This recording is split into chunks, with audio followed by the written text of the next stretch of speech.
కరుణాకర్ మరియు బైబిల్ పాఠకుగా రాధమ్మ, విశేష ప్రార్థన సీను మరియు బైబిల్ పాఠం రాధమ్మ చదవలసిందిగా మనవి.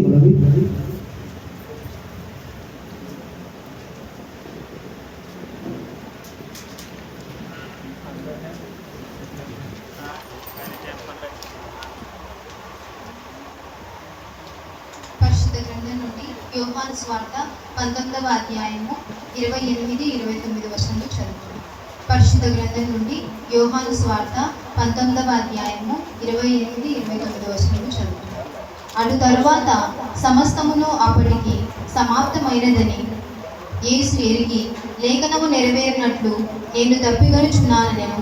చిరుకతో నిండి ఉన్న ఒక పాత్ర అక్కడ పెట్టి ఉండెను గనుక వారు ఒక స్పాంజి చిరుకతో నింపి హిస్సోపు పుడకకు తగిలించి ఆయన నోటికి అందించింది. ఈ కొద్ది వాక్యం దేవుడు దీవించుగాక.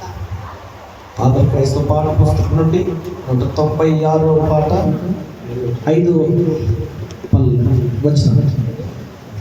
దాపిగొనుచున్నానటంచు చెప్పితివి గదా, ఇప్పగిలిని బాధలున్న నేమి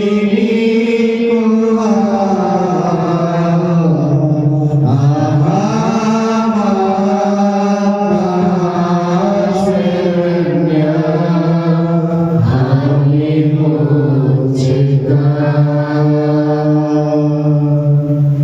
విశేష ప్రార్థన చేయవలసిన మనవి.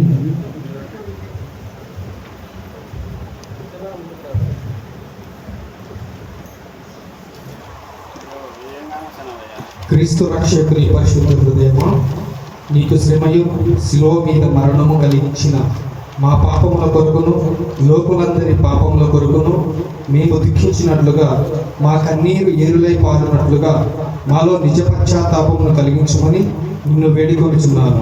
ఆమేన్.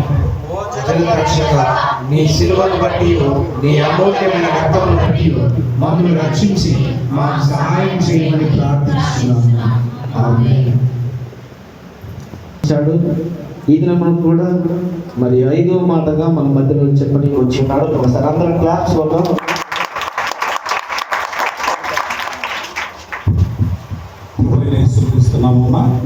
కూడి వచ్చినటువంటి సంఘానికి అంతటికీ నా యొక్క వందనాలు.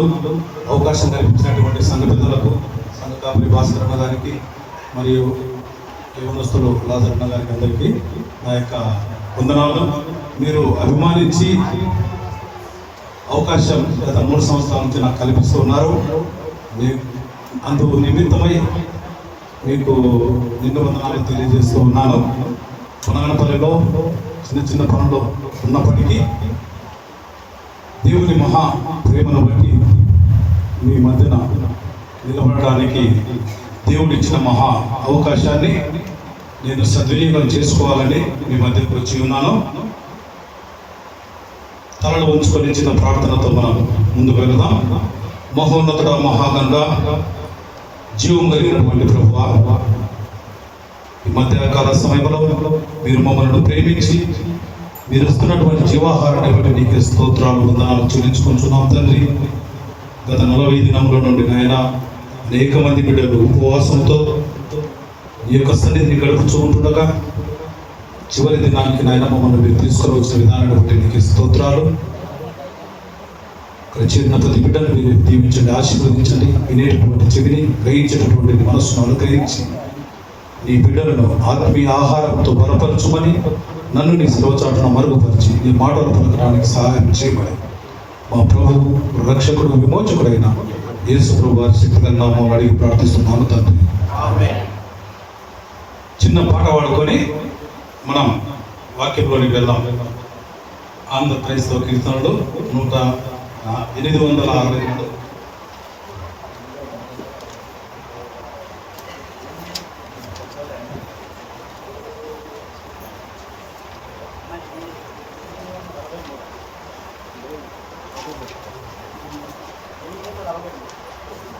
Gracias. వారి దేహము పైన పాపముల కొరడాలు ఎన్నో, వారి దేహము పైన పాపముల కొరడాలెన్నో, నాయనాయి నడి వీధిలో నిలిపాయి, నాయవాడినాయి నడి వీధిలో నిలిపాయి, తెలువలేదాయ ప్రేమ, పలుకలేదాయ ప్రేమ, తెలువలేదాయ ప్రేమ, పలుకలేదాయ ప్రేమ. ఇది ఎవరి కోసమో, ఈ జగతి కోసమే, ఈ జనుల కోసమే, సిలువలో సాగింది యాత్ర, కరుణామయుని దయగల పాత్ర.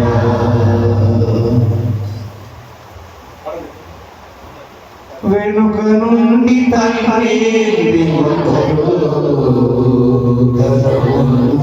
చిన్నవు వీడి మరొకరు, వెనుక నుండి తండ్రి ఒకరు, తన ముందు నిలిచిన వీడి మరొకరు,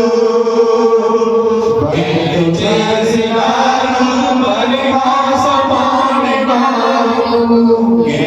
చేసినారు పరిహాసమాడినారు, తెలువలేదాయ ప్రేమ,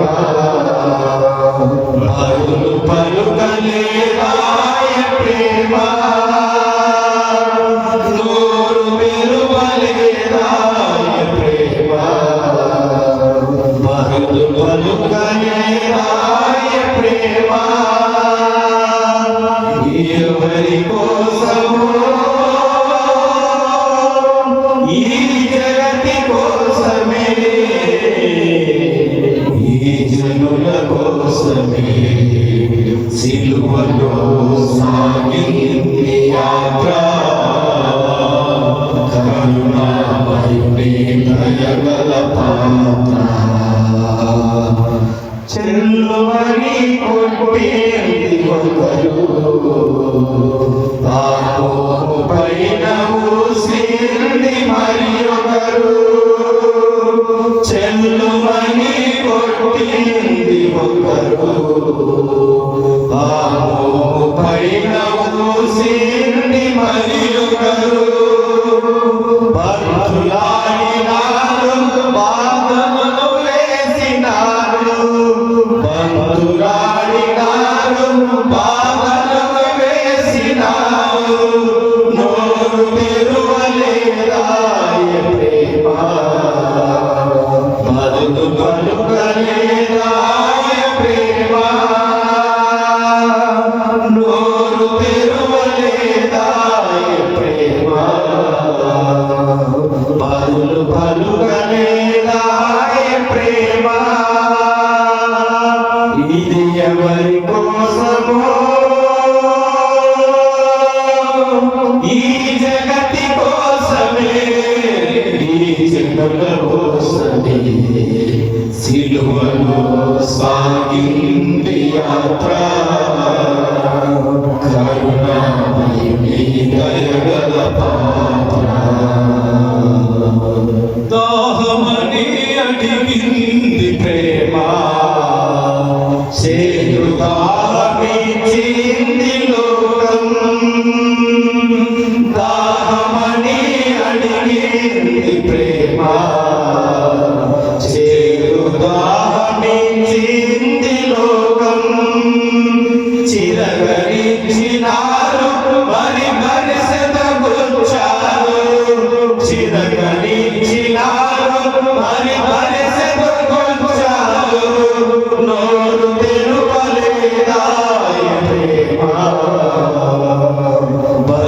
పలుకలేదా ప్రేమ, నోరు తెరువలేదా ప్రేమ, బదులు పలుకలేదా ప్రేమ, ఇది ఎవరి కోసమో, ఈ జగతి కోసమే, ఈ జనుల కోసమే, సిలువలో సాగింది యాత్ర, కరుణామయుని దయగల పాత్ర. హల్లెలూయా. గుడ్ ఫ్రైడే ఈ శుభ శుక్రవార దినమున మనం ప్రశస్తమైనటువంటి దేవుని సన్నిధిలో కూడుకొని ఉన్నాము. శుభ శుక్రవార దినాన్ని ఎందుకు మనం ఇంత ఘనంగా ఆచరిస్తాము అంటే, మన పాపముల నిమిత్తము మనము చనిపోయేటటువంటి వారం, మనము చంపబడేటటువంటి వారం, కానీ దేవుడు మన నిమిత్తం మన పాపాలన్నింటినీ ఆయన మీద వేసుకొని మనకు పరిహారాత్మకంగా తన్ను శిలోమాని మీద బలి అయిపోయాడు. అర్థమవుతుంది కదా ఎందుకు వచ్చినామో? మనము పొందవలసినటువంటి మరణాన్ని ప్రభువు తన మీద వేసుకొని మరణించాడు. అందు నిమిత్తమై ఆయన మరణాన్ని జ్ఞాపకం చేసుకుంటూ ఈ యొక్క శుక్రవార దినాన్ని మనం ఆచరిస్తూ ఉన్నాము. ఈ సిలువలో సాగిత యాత్ర అనే పాట పాడుకున్నాం కదా. ఎన్నో దూషణలు, ఇరుకులు, ఇబ్బందులు, అవహేళన చేశారు, నవ్వారు, తిట్టారు, ఉమ్మి వేశారు, వెనుక నుంచి తన్నారు, 39 కొరడా దెబ్బలు కొట్టారు. యెరూషలేము పురవీధుల నుండి గోల్గొతా కొండ వరకు రక్తధారలు ప్రవహించాయి. అటువంటి సమయంలో మాంసపు ముద్దగా మారినటువంటి యేసు ప్రభువు ఉదయం 9 గంటలకు శిలువ మరణం మీద నుంచి మధ్యాహ్నం 3 గంటల వరకు ఆ చివరిగా 7 మాటలు పలికి ఉన్నాడు. ఈ 7 మాటలు క్రైస్తవ జీవితానికి, పరలోకానికి వెళ్ళడానికి మెట్లు, యేసు ప్రభువును చేరుకోవడానికి తలుపుల లాంటివి. ఈ మాటలను మన జీవితాంతం ధ్యానించిన దేవుడు కొత్తగా మనతో ఇంకా మాట్లాడుతూ ఉన్నాడు. ప్రతి సంవత్సరం ఈ యొక్క మాటలు వింటూ ఉన్నప్పటికీ కొత్త కొత్త ఆలోచనలు, ఏ విధంగా జీవించాలి, మన యొక్క జీవిత పరమార్థం ఏమిటి అనేటటువంటిది దేవుడు మనకు తెలియజేస్తూ ఉన్నాడు. అయితే ఈ సిలువ అనేటటువంటిది మనము చర్చిల మీద, ఇళ్ళ మీద, దారబంధ్రాల మీద, కిటికీల మీద, మన మెడలలో, మన లాకెట్లలో అన్నింటిలో సిలువలు వేసుకుంటాం. సిలువ మంచిదేనా? కాదు. యేసు ప్రభువారు ఆ సిలువ మీద మరణించిన తర్వాత ఆ సిలువకు ఘనత వచ్చింది. యేసు ప్రభువారు గత ఆదివారం రోజున గాడిద మీద ఎక్కిపోయేటప్పుడు గాడిద ఏం చేసినారు? కింద నడిపించినారా? నడిపించలే. మట్టలు పరిచినారు, వస్త్రాలు పరిచినారు. యేసు ప్రభువారు గాడిద మీద ఎక్కినప్పుడు గాడిదకి అంత విలువ. అదే విధంగా ఈ సిలువకు ఎందుకు విలువ వచ్చిందంటే, యేసు ప్రభువారు ఆ సిలువలో మరణించారు కాబట్టి సిలువకు అంత విలువ వచ్చు. వాస్తవంగా సిలువ మరణం అనేది ప్రపంచంలో ఘోరాతి ఘోరమైనటువంటి మరణం. ఎంతో ఘోరమైనటువంటి శిక్ష ఒక పాత్రుడైనటువంటి వారికి మాత్రమే ఈ యొక్క శిలువ మరణానికి అప్పగిస్తారు. శిలువ మరణానికి అప్పగించబడినటువంటి వారి యొక్క వస్త్రాలు తీసివేసి వారిని పిడిగుద్దులతో కొట్టి 39 కొరడా దెబ్బలు కొట్టి ఆయనను నడిపించుకుంటూ ఊరి వెలుపలికి తీసుకొని పోయి ఆ యొక్క శిలువ మాల మీద తలకు మొద కిరీటం పెట్టి 2 చేతులకు 2 చీలలను, కాళ్ళకు చీలలను కొట్టి భూమికి ఆకాశానికి మధ్యన వేలాడదీస్తారు. ఎందుకంటే ఆయన పాదాలు భూమిని తాకినట్లయితే భూమి శపించబడుతుంది. భూమి శపించబడకుండా కూడా అంటే శిలువ ప్రాణం మీద ఆకాశానికి భూమికి మధ్యన ఆ శిలువకు అప్పగించినటువంటి వ్యక్తి చనిపోవాలి. అటువంటి ఘోరమైనటువంటి శిక్షను ప్రభు వారు అనుభవించారు. ఆ శిలువదారి ఒకవైపు రోమా సైనికులు, ఇంకొక వైపు మతాధికారులు, ఇంకొక వైపు పరిసయ్యులు, ఇంకొక వైపు ప్రజలు ఆయనను పరిహసించి అపహసించి ఆయనను బాధ పెట్టి ఆయనను గాయపరిచి శిలువరానికి ఎక్కించిన తర్వాత ఆయన నోటి నుంచి అమూల్యమైనటువంటి మాటలు వస్తూ ఉన్నాయి.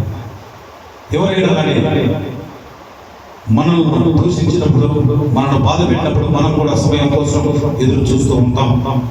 వాడిని ఏ విధంగా కక్ష తీర్చుకోవాలి, వాని మీద నా పగని ఏ విధంగా తీర్చుకోవాలనుకుంటాం. అయితే ఇంత బాధ పెట్టబడినప్పటికీ, ఇంత దూషించబడినప్పటికీ, ఇంత హింసించబడినప్పటికీ యేసు వారు తన నోటి నుంచి ప్రేమ వాక్కులు, క్షమాపణ వాక్కులు, ఆయన కుటుంబ బరువు బాధ్యతలు, తర్వాత ఆయన ప్రవచనాల నెరవేర్పులన్నీ ఈ యొక్క 7 మాటలలో మనకు కనిపిస్తూ ఉన్నాయి.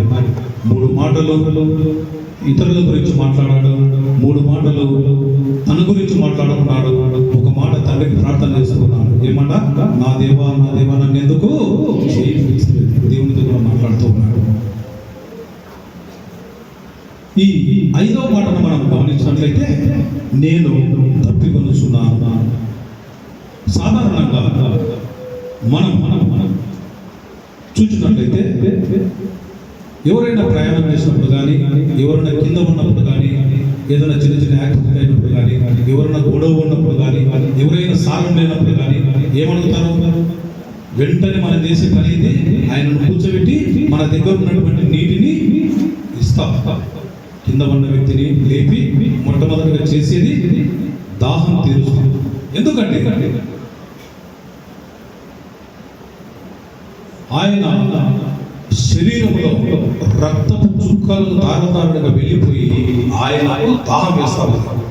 ఆయన అది రక్తం ఎప్పటి నుంచి వెళ్ళిపోయింది తెలిసిన, రాత్రి గెత్సెమనే తోటలో ప్రార్థన చేసే సమయంలో, ప్రభువా నీ చిత్తమైతే ఈ పాత్రను నా యొద్ద నుంచి తొలగించమని అన్నాడు. అప్పుడు దేవుడు ఈయన మరణానికి అప్పగించడం ఇష్టం కావచ్చు, ఆయన పాత్ర ఆయన నుంచి తీసివేసి మరీ ఆతృతతో ప్రార్థన చేసి ఆయన చెమట రక్త బిందువులుగా మారి కింద పడిపోతా ఉంది. అర్థమైంది కదా? కొంచెం ఇంట్రడక్షన్తో ఒక 10-15 నిమిషాలు చదువుకుందాం. మీకు అర్థం కావాలని చిన్న ఉద్దేశంతోనే కొంచెం ఇంట్రడక్షన్ చెప్తున్నాను అంతే. రక్తము ఆయన ప్రార్థించేటటువంటి సమయంలో చెమట రక్త బిందువుల వలె ఆయన శరీరంలో నుంచి రక్తం కారిపోయింది. ఆయనను కొట్టినప్పుడు రక్తం కారిపోయింది. ఆయనను కొరడాదెబ్బలతో కొట్టినప్పుడు రక్తం కారిపోయింది. ముళ్ళ కిరీటం పెట్టినప్పుడు రక్తం కారిపోయింది. చీరలు కొట్టినప్పుడు రక్తం కారిపోయింది. చివరిగా పొల్లు పోల్చినప్పుడు ఏమొచ్చింది? రక్తం రాలేదు, కొంచెం మొత్తం వెళ్ళిపోయింది. ఆయన శరీరంలో నిస్సత్తువ ఆవరించినప్పుడు లేఖన నెరవేర్పు నిమిత్తమై దేవుడు నేను తప్పికొనుచున్నానని అడుగుచూ ఉన్నాడు. హల్లెలూయా. ఆకాశ మహాకాశాలను సృష్టించినటువంటి దేవుడు సముద్రాన్ని నిమ్మలముగా ఉండమని చెప్పినప్పుడు నిమ్మలించినటువంటి దేవుడు, ఎంతో మంది తప్పించినటువంటి దేవుడు, ఎంతో మంది కాలి దేవుడు, ఎంతో మందిని చనిపోయినటువంటి వారిటువంటి దేవుని దాహం వేస్తుందా? లేదు. కానీ దేవుని యొక్క ప్రణాళిక, దేవుని యొక్క లేఖనాలు నెరవేరాలి కాబట్టి ఆయన తప్పికొనుచున్నారని చెబుతూ ఉన్నారు. అయితే ఈ శిష్యులు ఏం చేసి, ఈ సైనికులు ఏం చేశారు? చిలుకలో ముంచి ఆ కర్రతో ఆయనకు నీళ్ళు ఇచ్చారు. దానిని కూడా ఆయన తీసుకోలేదు. ఎందుకంటే ఆ స్పాంజితో ఇచ్చినటువంటి చిలుక నీళ్ళు ఒక లో క్వాలిటీ వైన్ అనమాట, అది ఒక రకమైన వైన్. దాన్ని తీసుకుంటే కొంచెం మత్తు వస్తుందని చెప్పి దేవుడు దానిని కూడా తిరస్కరించినట్లుగా ఉన్నది. అయితే ఈ తప్పికొనుచున్నాను అనేటటువంటి మాట దేవుడు చాలాసార్లు చెప్పాడు. తప్పికొన్న వారులారా నా యొద్దకు రండి, నా యొద్దకు వచ్చి తప్పి తీర్చుకుని అనే చాలాసార్లు పాత నిబంధన గ్రంథం చెప్పాడు, కొత్త నిబంధన గ్రంథంలో కూడా చెప్పాడు. అయితే ఈ తప్పిక, ఈ యొక్క దాహము అనే మాటను మనం గమనించినప్పుడు రెండు ఉదాహరణలు మనకు కనిపిస్తాయి. ఒకటి, ప్రభువారు సిలువలో కాకుండా ఇంకొక వ్యక్తిని నీళ్ళు ఇవ్వమని అడుగుతారు. ఎవరు వాళ్ళు? సమరయ స్త్రీ. మిట్ట మధ్య సమయమున 12 గంటలప్పుడు యేసు ప్రభు శిష్యులు పట్టణంలోని ఆహారం తీసుకురావడానికి వెళ్ళి ఉండగా యేసు ప్రభు వారు దాహంతో ఉన్నప్పుడు సమరయ స్త్రీ నీళ్లు చేరుకోవడానికి సుకారటువంటి ఊరిలో ఒక బావి దగ్గరికి వస్తుంది. ఆ బావి ఉంది యాకోబు తవ్వించి యేసేపుకు స్వాస్థ్యముగా ఇచ్చినటువంటి బావి. 105 అడుగుల లోతు, 9 అడుగుల వెడల్పు కలిగినటువంటి బావి. తరతరాలుగా వారి సంతానమంతయు ఆ బావిలో నీళ్లు త్రాగుచూ ఉన్నారు. అయితే ఈమె ఏం చేసిందంటే, ఆమె పేరు బైబిల్ గ్రంథంలో వ్రాయబడలేదు, కానీ ఆమె సమరయ స్త్రీ అని బైబిల్ గ్రంథంలో చెబుతా ఉంది. ఆమె ఏ విధంగా జీవితంలో ఓడిపోయినటువంటి వ్యక్తి, నైతికంగా పతనమైనటువంటి వ్యక్తి, ఆధ్యాత్మిక దాహంతో అలమటిస్తున్నటువంటి వ్యక్తి. ఈమెకు ఇశ్రాయేలు చరిత్ర చాలా బాగా తెలిసినటువంటి వ్యక్తి. సమరయులకు యూదులకు ఉన్నటువంటి సాంగత్యాన్ని బట్టి, తర్వాత మెస్సియా కొరకు ఎదురు చూసేటటువంటి వ్యక్తి కూడా ఈమె. మేము దేవుని ఆరాధించేటప్పుడు ఆత్మతోనూ సత్యంతోనూ ఆరాధిస్తున్నామని చెప్పేటటువంటి వ్యక్తి కూడా ఈమె. ఈమెకు ధర్మశాస్త్రం మీద, బైబిల్ మీద చాలా పట్టు కలిగినటువంటి వ్యక్తి. యేసు ప్రభుతో ఆమె మాట్లాడుతూ ఉంది. మాట్లాడుతూ దేవుడు చెబుతా ఉన్నాడు, అమ్మా నీవిచ్చే నీళ్ళు త్రాగితే ఎప్పటికీ దాహం వేస్తూ ఉంటుంది. నేను ఇచ్చే జీవజలాన్ని మీరు త్రాగినట్లయితే మీరు ఎప్పటికీ తప్పికొనరు. అటువంటి జీవజలం మనము సంపాదించుకోవాలి. క్రైస్తవులంగా, దేవుని బిడ్డలంగా, దేవుని రక్తం చేత విలువబెట్టి కొనబడినటువంటి వారంగా అటువంటి జీవజలాన్ని సంపాదించుకోవడానికి మనము ఈ జీవిత యాత్రలో మనము ప్రయాసపడుతూ ఉన్నాం. హల్లెలూయా. చివరికి ఏం జరిగిందంటే, ఆమె మాట్లాడుతూ యేసు ప్రభు వారిని తన సొంత రక్షకునిగా అంగీకరించింది. ఈయనే మెస్సయ్య అని గ్రహించింది. తన పాపాన్ని ఎంత ఒప్పుకొని ఆ పాపము పటాపంచలైపోయిన తర్వాత ఊళ్ళోకి పరిగెత్తి ఆమె మారు మనసు పొందిన విధానాన్ని బట్టి ఊరి ప్రజలందరినీ యేసు ప్రభు దగ్గరికి తీసుకొని వచ్చింది. ఒకప్పుడు ఆమెను అందరూ వేరే విధంగా పిలిచేటటువంటి వారు. అటువంటి స్త్రీ ఆ గ్రామాన్ని అంతటిని మార్చివేసింది. ఆ సురాయినటువంటి గ్రామం జీవజల ఊటల చేత ఉర్లి ప్రవహించాయి ఆ గ్రామంలో. ఎందుకు? ఒక వ్యక్తిని బట్టి, వారిచ్చినటువంటి ప్రేమను బట్టి ప్రభువు వారు దాదాపు 2 రోజులు ఆ సురాయినటువంటి గ్రామంలో ఉండి వారికి దేవుని యొక్క వాక్యాన్ని అందించి ఆ గ్రామాన్ని అంతటిని బలపరిచినటువంటి లెక్కలో మనము యోహాను సువార్త 4వ అధ్యాయంలో మనం గమనించవచ్చు. ఇంటికి వెళ్ళిన తర్వాత మీరు ఒకసారి దాన్ని ధ్యానించండి. నిద్ర వస్తుందమ్మా? ఇంకా 5 నిమిషాలు. రెండవదిగా ధనవంతుడు లాజరు స్టోరీలో ధనవంతుడు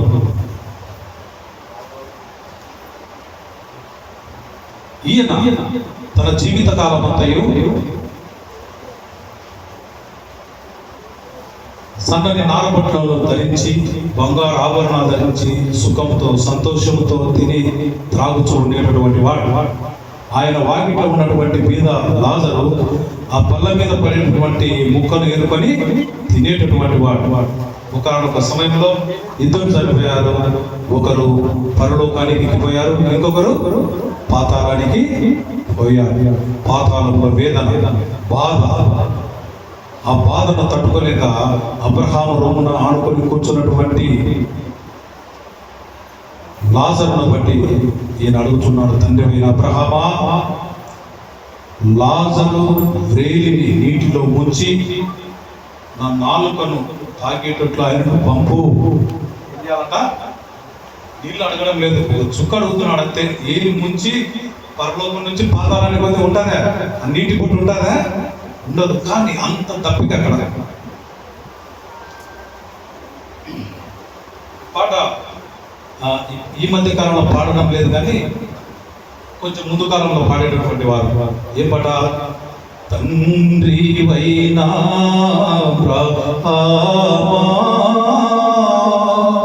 దాహం దీశాల జరుగంగు, తండ్రి వైనా దాహం దీశాల జరుగంగు, కటితి వెలగల వస్త్రం నే పేటితి వెండి బంగారం. ధనవంతుడు వాడు, తండ్రి అయిన అబ్రహామా, నా దాహం తెచ్చయ్యా. కటితి వెలగల వస్త్రం నే పేటితి వెండి బంగారం, వేటి చాకిరి చేసి ప్రజలను ఓటి కడుపున పంపిన పాపి, ధనవంతుడను భూలోకములో దారిద్రుడను పరలోకములో, లేని లాజరు భూలోకములో ధనవంతుడు పరలోకములో. తండ్రి వైనా అబ్రహామా, దాహం దీచాలా జరుగంగు, త్రాగరాని మద్యం త్రాగి పోగొట్టుకుంటి జీవాజలము, త్రాగరాని మద్యం త్రాగి పోగొట్టుకుంటి జీవాజలము, త్రాగ చుక్క నీరు లేక తపించిపోతున్నది ప్రాణం, త్రాగ చుక్క నీరు లేక తపించిపోతున్నది ప్రాణం. తండ్రి అయిన అబ్రహామా, నా జీవితమంతయు మంచి వెలగల వస్త్రములు, వెండి బంగారములు, సుఖ సంతోషాలతో జీవించాను. నాకు పనిచేసిన వ్యక్తులకు సరిగా నేను జీతం లేదు. ఈ లోకంలో నేను ధనవంతుడను, ఈ లోకంలో నేను చేరాలి తప్పులు చేశాను. పరలోకంలో నేను ఎవరిని? దరిద్రుడను. ఈ లోకంలో దరిద్రుడైనటువంటి లాజరు పరలోకంలో ధనవంతుడుగా ఎంచబడుట నా కళ్ళారా నేను చూస్తూ ఉన్నాను. కాబట్టి లాజరును పంపి నా దాహాన్ని తీర్చు. అయితే ఆ పరలోకానికి ఈ యొక్క పాతాళానికి మధ్యన అగాధం ఉంది కాబట్టి ఎవరునో ప్రవేశించలేరు. ఈయన ఆశని, నేను ఎటు నరకంలో పడిపోయాను, నాకు ఇంకా అన్నదమ్ములు, నా బంధువులు, నా రక్త సంబంధికులు ఎంతో మంది ఉన్నారు, వారైనా రక్షణ పొంది నా మాదిరి అలవటించక పరలోక రాజ్యాన్ని పొందాలంటే ఆశ. అయితే అబ్రహాము చెప్తూ, అయ్యా, మోసే వంటి ప్రవక్తలు చాలా మంది వాక్యాన్ని బోధిస్తూ ఉన్నారు. ఎప్పుడైతే మన దగ్గరికి వాక్యం వస్తుందో అప్పుడు వాక్యాన్ని శ్రద్ధగా వినాలి. వాక్యాన్ని మన హృదయంలో ఉంచుకొని మన యొక్క జీవితాన్ని జీవ జల ప్రవాహములు ప్రవేశించేటువంటి జీవితంగా మనం మార్చుకోవాలి.